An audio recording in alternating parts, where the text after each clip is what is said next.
সন্দেহ হচ্ছে ওযু আছে না নাই, এরকম যদি হয় তাহলে কি করবেন? এই মাসআলাটা কমন একটা মাসআলা। এটার উত্তর হলো ভাই, যদি আপনার মনে হয় ওযু তো আমি করছি শিওর আসরের সময়, ফর এক্সাম্পল আসরের সময় ওযু করছি, এখন আসর থেকে মাগরিবের আগ দিয়ে এখন সন্দেহ হচ্ছে বায়ু কি আসছিল না আসে নাই, সন্দেহের মধ্যে পড়ে গেছেন, বায়ু নিয়েই সন্দেহটা বেশি হয়, বা পেশাব কি করছি না করি নাই, এরকম যদি সন্দেহ হয় তাহলে সেক্ষেত্রে আপনি আল ইয়াকিনু লা ইয়াজুলু বিশাক এই মূলনীতির উপর আমল করবেন। একটা ফিকহের মূলনীতি আছে, নিশ্চিত বিষয়টা সন্দেহের কারণে দূর হয় না। আপনি ওযু করছেন আসলে নিশ্চিত, এখন ওযু গেছে কিনা সেটা হলো ধোঁয়াশা, আপনার কোনো ক্লু পাচ্ছেন না যে আমি পেশাবখানায় গেছি, ওযু গেছে, বায়ু গেছে, মনে হচ্ছে না, জাস্ট ওয়াসওয়াসা হচ্ছে, তাহলে আপনি ধরে নেবেন আপনার ওযু আছে, কারণ আপনি ওযু করছেন নিশ্চিত। ওযু গেছে কিনা সন্দেহ, তো আল ইয়াকিন লা ইয়াজুলু বিশাক, নিশ্চিত বিষয়টা সন্দেহের কারণে যাবে না, আপনার ওযু আছে।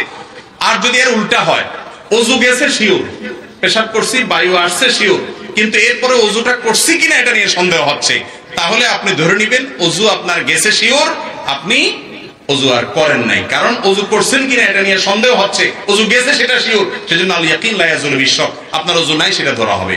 ব্যাপারটা কি বুঝতে পারছেন?